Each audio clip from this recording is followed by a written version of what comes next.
Esposa, amanhã eu entro com o pedido de divórcio. Não adianta você ter esperança. Eu previ tudo.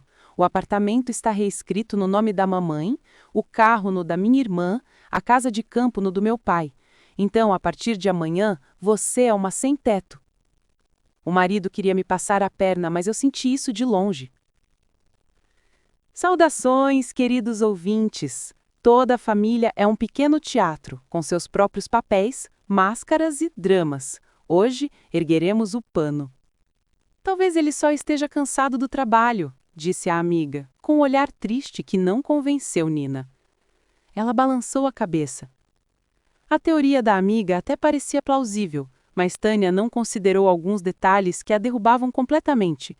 Por exemplo, nos últimos tempos, o escritório andava procurando Tolha várias vezes, ligando para ela para que avisasse o marido que aparecesse. Uma pessoa que trabalha demais não some assim, sem avisar ninguém. E ele já não dava as caras no trabalho há um mês. Isso derruba tua versão, concluiu Nina. A amiga suspirou e assentiu, compreensiva. Então talvez a mãe dele esteja doente, e ele não quer te preocupar. Nina não se conteve e bufou. Tantos anos eu correndo atrás dela como uma criada, e agora não quer me preocupar?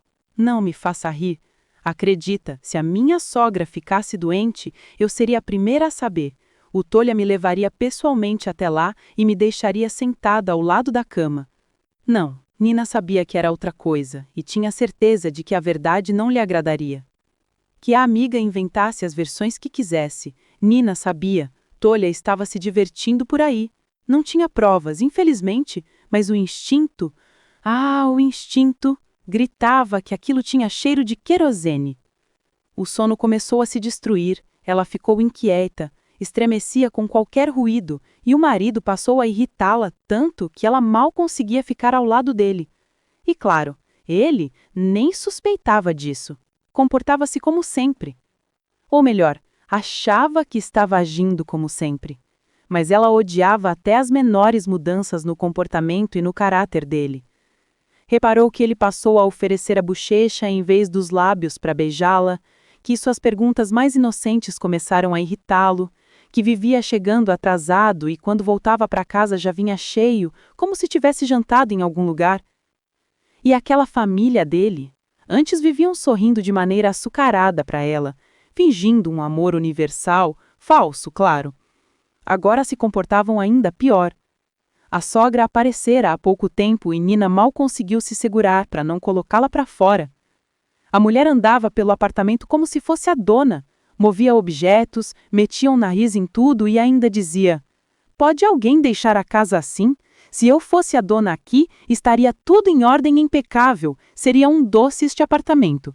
Quem organiza temperos desse jeito? E as panelas? Por que não estão empilhadas por tamanho? Coitado do meu Tolenka, gastou tanto dinheiro e você não sabe valorizar a honra que recebeu." Nina não discutia, pois convencer a sogra do contrário era simplesmente impossível. A mulher enfiara na cabeça que tudo o que a família possuía era a conquista do filho, e o fato de a nora ter trabalhado como uma condenada, investindo cada centavo na casa e na família, isso para a sogra era detalhe relevante, um dever de Nina, e nada mais. E que dizer dos pais de Nina que ajudaram o genro e, graças a eles, ele tinha tudo o que tinha? Isso nunca era mencionado na família, um tabu, como se fosse um segredo vergonhoso, algo mais fácil de varrer para debaixo do tapete do que encarar. E a cunhada? A exibida. Antes tinha medo de dizer uma palavra torta, toda acuada, calada.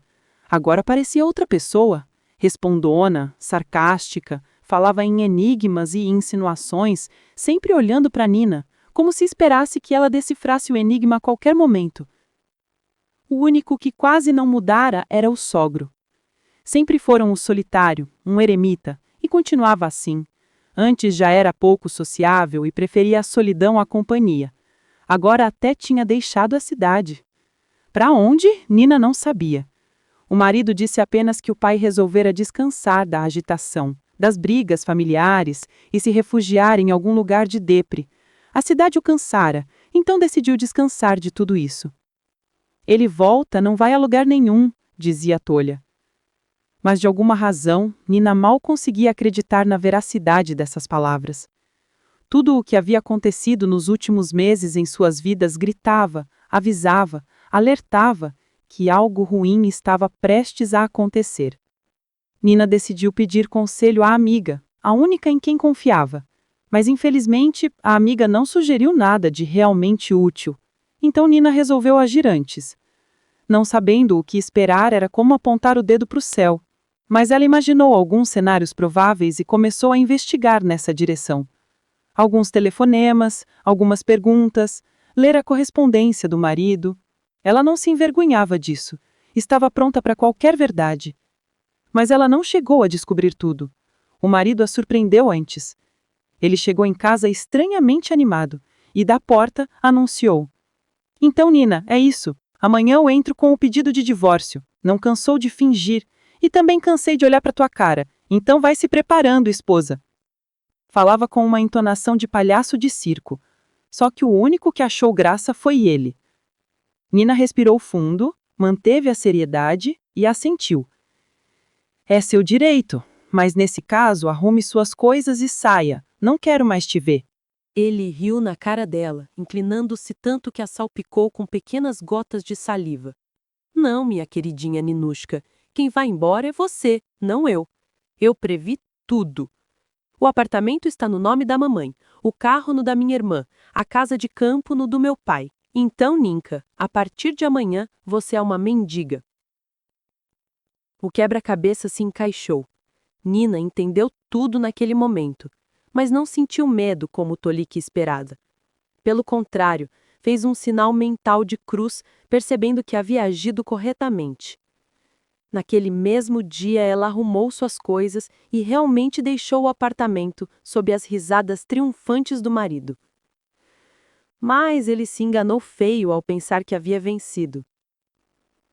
Nina foi morar com os pais e já no dia seguinte entrou com um pedido de divórcio, desta vez contra ele, incluindo partilha de bens e anulação das transações fictícias feitas para esconder o patrimônio comum.